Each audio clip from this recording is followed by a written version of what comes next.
तर नमस्कार शेतकरी बांधवांनो, मी तुमचा कृषी मित्र विशाल तुमचे पुन्हा एकदा मनपूर्वक सहर्ष स्वागत करतो। तर शेतकरी बांधवांनो, आज आपण या व्हिडिओ मार्फत जे सोयाबीनचं पीक जास्तीत जास्त निघण्यासाठी आपण कोणत्या टॉनिकची किंवा कोणत्या प्लांट ग्रोथ रेग्युलेटरची येथे फवारणी करणं गरजेचं आहे। कारण खूप सारे शेतकरी बांधवांनी मला कमेंटमध्ये विचारलं होतं की सर, सोयाबीन फुलाऱ्यात असताना किंवा फुलं लागण्याच्या अगोदर आपण कोणतं मार्केटमधलं सगळ्यात जास्त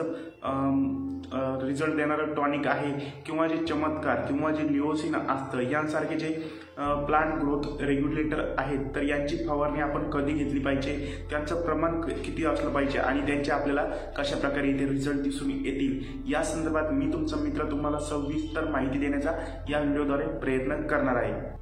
चला तर मित्रांनो, आज आपण आपल्या व्हिडिओला सुरुवात करूया। शेतकरी बांधवांनो, जर तुम्हाला माझे व्हिडिओज आवडत असतील तर आपल्या यूट्यूब चॅनलला सबस्क्राईब करा आणि हा व्हिडिओ होईल तेवढे इतर शेतकरी बांधवांपर्यंत जास्तीत जास्त शेअर करण्याचा इथे प्रयत्न करा, जेणेकरून त्यांना देखील आपला हा व्हिडिओ पाहून नक्कीच फायदा होईल। शेतकरी बांधवांनो, सर्वप्रथम सांगायचं म्हणजे चमत्कार किंवा लिओसिन हे जे टॉनिक आहे, तर ते हे कुठल्याही प्रकारचं टॉनिक नाही मित्रांनो। त्याच्यामध्ये केमिकल फॉर्म्युलेशन आहे ते अशा प्रकारचं आहे की त्यांनी आपल्या जे पिकाची अनावश्यक जी वाढ असते, म्हणजे सपोज जर आपली सोयाबीन किंवा इतर कोणतीही पिकं जर नुसते वाढत असतील, त्याला फळफांद्या किंवा फुलधारणा वगैरे जर होत नसेल, तर अशा कंडिशनमध्ये आपण हे जे चमत्कार किंवा जे लिओसिन आहे, तर यांसारखे जे टॉनिक आहे, तर यांची आपण सोयाबीन किंवा इतर कोणत्याही पिकांमध्ये आपण फवारणी करू शकतोय। सर्वप्रथम म्हणजे आपण सोयाबीनमध्ये फवारणी कधी करावी आणि का करावी आणि तिचे आपल्याला फायदे का होतील, काय होऊ शकतात, किंवा आपल्याला जर आपण गरज नसताना जर चमत्कार किंवा लिओसिन यांसारखे जर टॉनिकची फवारणी केली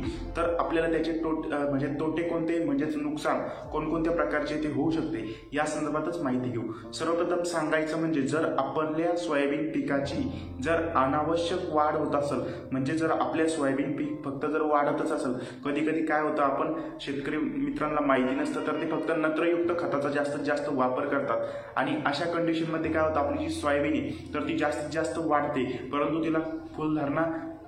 एकतर होतच नाही आणि झाली तर कमी प्रमाणात होते। तर अशा कंडिशनमध्ये आपण सुरुवातीला एक 5 ते 10% ज्यावेळेस आपल्या सोयाबीन पिकाला फुलधारणा झालेली असते किंवा फुलधारणा होण्याच्या अगोदर आपण हे जे चमत्कार किंवा लिओसिन यांसारख्या जे पीजीआर टॉनिक आहेत, तर यांची आपण इथे फवारणी करू शकतोय मित्रांनो। तर आपल्याला याचे फायदे काय काय होऊ शकतात, आपल्याला याचे फायदे अशा प्रकारे होऊ शकतात की आपली जी सोयाबीन पीक आहे, तर याची जी अनावश्यक वाढ झालेली असते तर ती पूर्णपणे वाढ व्हायची स्टॉप होऊन जाते आणि वाढ स्टॉप झाल्यानंतर जे आपलं अन्नद्रव्य जे सोयाबीन पिकामध्ये तयार होतं, तर ते अन्नद्रव्य जे आपले फुलधारणा आहे किंवा ज्यावेळेस फुलधारणा होण्यासाठी इथे चांगल्या प्रकारे त्याचा फायदा आपल्याला पाहायला मिळतो। जास्तीत जास्त फुलं इथे लागू शकतात शेतकरी बांधवांनो आणि त्या फुलानंतर ते अन्नद्रव्य साठून राहतं आपल्या झाडामध्ये आणि त्याचं म्हणजे मुळाची पण चांगल्या प्रकारे इथे डेव्हलपमेंट होती आणि जेणेकरून एकत्रित जे आपल्या विकास आहे, आपल्या जो सोयाबीन पिकाचा, तर तो जास्तीत जास्त विकास इथे झालेला आपल्याला पाहायला मिळतो आणि जेणेकरून आपल्या जे पिकाची एकंदरीत जी सोयाबीनच्या शेंगा वगैरे तर त्यांची क्वालिटी आपल्याला इथे चांगली झालेली पाहायला मिळणार आहे आणि त्याच्यानंतर जो सोयाबीनमधला जो दाणा असेल किंवा आपण ज्याला दाणा म्हणतो,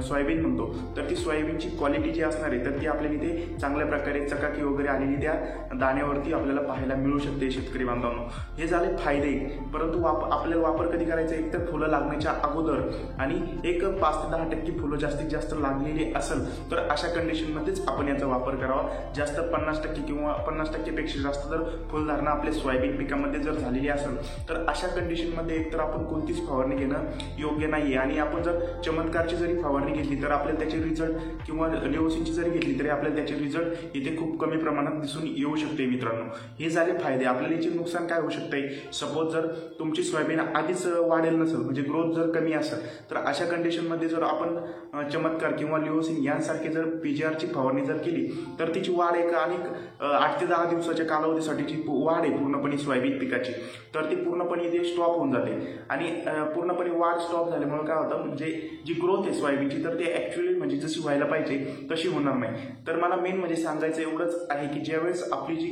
सोयाबीन पीक असेल किंवा इतर कोणतंही पीक असेल तर त्याची आपल्याला ज्यावेळेस अनावश्यक वाढ झालेली दिसून येते, तर अशा कंडिशनमध्ये आपण लिओसिन, चमत्कार यांची फवारणी घेऊ शकतो। तर पुढचा महत्त्वाचा मुद्दा म्हणजे आपण याचे प्रमाण किती वापरले पाहिजे। मित्रांनो, वेगवेगळ्या स्टेजसाठी याचं प्रमाण वेगवेगळं आहे। सपोज जर आपली फुलाच्या अगोदर जर आपण याची फवारणी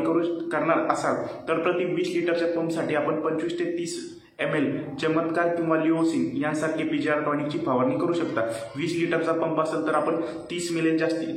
जास्तीत जास्त चमत्कार किंवा लिओसिन या टॉनिकची इथे फवारणी करा। आणि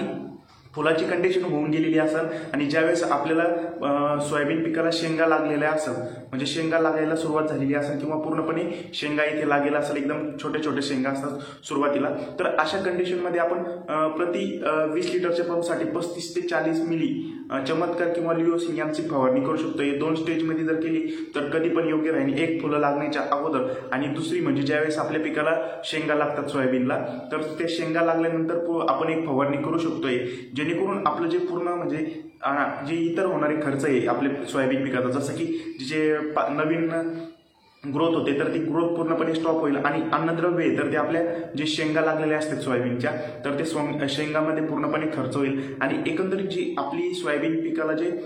शेंगाची क्वालिटी वगैरे तर ती इथे खूप सुंदर इथे झालेली पाहायला मिळेल। मित्रांनो, हे झाले प्रमाण वगैरे। आपण ज्यावेळेस सोयाबीनमध्ये चमत्कार किंवा लिओसिन यांसारखे पीजीआरची फवारणी करणार असाल तर अशा कंडिशनमध्ये जर आपण त्याच्यामध्ये कोणतेही इतर कीटकनाशक जसं इमामॅक्टिन असेल किंवा ॲम्प्लिगो असेल किंवा कोरेजन असेल तर हे जे कीटकनाशक आहे तर ते चमत्कार किंवा लिओसिन मध्ये मिक्स करून तुम्ही स्प्रे घेऊ शकताय। म्हणजे जे चमत्कार किंवा लिओसिन आहे तर ते कोणत्याही इतर कीटकनाशक किंवा बुरशीनाशकामध्ये कम्फर्टेबल आहे, म्हणजे कॉम्पिटेबिलिटी आहे त्याची, आपण त्याच्यासोबत याची फवारणी घेऊ शकतोय। तर अशा प्रकारे एकंदरीत शेतकरी मित्रांनो, आपण जे आपली सोयाबीन पिकासाठी जे चमत्कार किंवा लिओसिन किती वापरावं, किती प्रमाण त्याचं घ्यावं, तर या संदर्भात थोडक्यात माहिती घेतली। जर तुम्हाला आपला व्हिडिओ आवडला असेल तर हा व्हिडिओ इतर शेतकऱ्यांपर्यंत जास्तीत जास्त शेअर करा आणि आपल्या YouTube चॅनलला तुम्ही सबस्क्राईब नक्की करा। धन्यवाद।